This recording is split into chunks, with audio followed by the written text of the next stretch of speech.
ફકીર શરમદ, જેની કત્લ કરવામાં આવેલી, બાજુમાં જ જામા મસ્જિદ શરમદની. હવે એનો ગુનો એ હતો કે જ્યારે એને પૂછવામાં આવ્યું કે ખુદા છે, તો એમ કે ખુદા નથી, કારણ કે મેં જોયા નથી અને જોયા વગર હું કહું નહીં, મને અનુભવ નથી, એવું બોલ્યા કરે. એટલે ઔરંગઝેબ ને એ બધા એને કયા કરે કે નહીં ખુદા છે એમ બોલ. પછી છેવટે બહુ લાંબી કથા, જુદી જુદી રીતે. પણ પછી એને જ્યારે સરકલમ કરવામાં આવે છે અને કહે છે કે માથું જ્યારે કપાયું ને આમ ડોક ઢળી ગઈ, ત્યારે શર્મદ એવું બોલેલા કે ખુદા હૈ. ત્યારે પૂછવામાં આવ્યું કે 1 મિનિટ પહેલા બોલ્યો હોત તો આ માથું ન કપાય. ત્યારે એને જવાબ આપ્યો કે માથા કપાય ત્યારે જ ખબર પડે કે ખુદા હૈ. એમને ખબર જ પડતી નથી. એ માણસ નગ્ન બેસતો, દિગંબર. એક ધાબળો રાખતા, પણ ધાબળો બાજુમાં રાખે, કોઈ દિવસ ઓઢે નહીં. અને ઔરંગઝેબને નમાજ પડવા જવાનું હોય ત્યારે ત્યાંથી નીકળે ને આમ દિગંબર બેઠો. એક દિવસ ઔરંગઝેબથી રહેવાયું નહીં ને એણે કીધું કે ફકીર બાબા, તમે ઠીક છે, તમે પહોંચેલા છો, સિદ્ધ છો, મને ખબર છે, પણ તમે જરાક આમ મર્યાદાથી આ ધાબળો પડ્યો જ છે તો આમ શરીર ઉપર નાખીને બેસતા હો તો કે નથી અનુકૂળ પડતું. તને શું વાંધો છે, તારો છે ધાબળો? ઔરંગઝેબની સાથે વાત કરે. વો શાહન કે શાહ.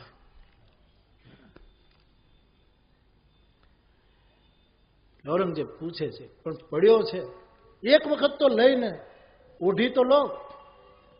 કે તારે ઓઢાડવો જ છે ધાબળો? કે હા. જ્યાં શરમદ ધાબળો આમ લે છે ત્યાં ઔરંગઝેબે, ભલે ચમત્કાર જેવું લાગે, આપણે એમાં નથી જવું, પણ સાર મારે કહેવો છે કે જેટલા માથાઓ જેના જેના કાપ્યા હતા ને એના બધાને માથાઓમાં ખોપડીઓ પડી ગઈ. અને ઔરંગઝેબને કીધું બોલ હવે મારું શરીર ઢાંકું કે તારી એપ ઢાંકું? બોલ, તારા પાપને ઢાંકું કે મારા દેહને ઢાંકું? જો સહી દુઃખ પર છિદ્ર દુરાવા, બંધનીય જેહી જગત જસ પાવા. સાધુ એ છે કે સમાજના છિદ્રોને ઢાંકે, એ સાધુ છે. બેઠા બેઠા એક દિવસ ઓલો મલોખું કાઠિયાવાડ,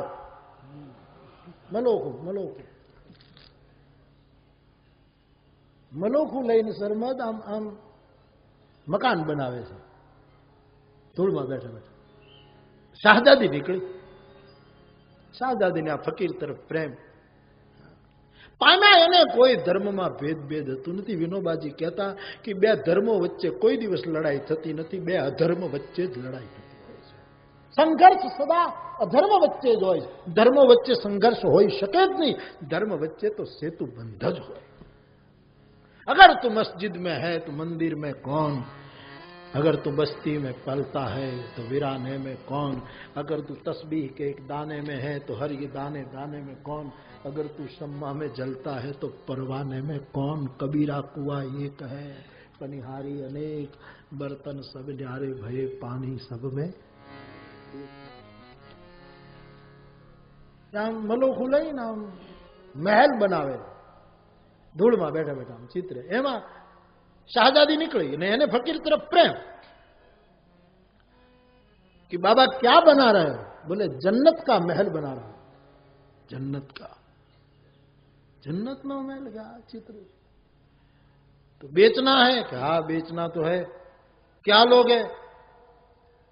बोले 1 हुक्का और 1 बार की तंबाकू. दे दिया. हुक्का ला और तंबाकू ला આપી દો. આપણો ફકીર એટલે હુકમ આવી ગયો ને આપણો તો ચલમ માંગે. થોડોક ચલમ ને થોડોક ગાંજો એટલે લે ઉપાડ આ તારો ચલમ. શાહજાદી હુકો ને તમાકુ આપે છે અને ફકીર મલોખાથી લખે છે કે આ જન્નતનો મહેલ બાદશાહની શાહજાદીને હું અર્પણ કરું છું. શાહજાદી ઘરે જતી રહી. રાત પડી, મધરાત થઈ હશે. સવાર પડે છે. ઔરંગઝેબ આમ ચારે બાજુ જુએ. એને જન્નતનો મહેલ સપનામાં આવ્યો અને પોતાની શાહજાદીને નામે શરમદે આપેલો આ મહેલ એ સપનું આવ્યું. અને પછી નીકળ્યા. આવ્યા ફકીર પાસે. બાબા દીકરીને પૂછ્યું તને કોઈ મેલ આપ્યો કે હા બાબાને હું દર્શને જાઉં તો મલો ખાતી લીટા કરેલા ને મારે નામ આપ્યું હુક્કો ને તમાકુમાં. એમ મને આપે કે એ તો એને પૂછવું પડે. સપનામાં તો આવ્યો ને. શરમત પાસે જાય છે અને કહે છે કે બાબા જન્નતનો મેલ મને આપશો કે એ બધાને ન ભળે, તારે તો બહુ વાર લાગશે.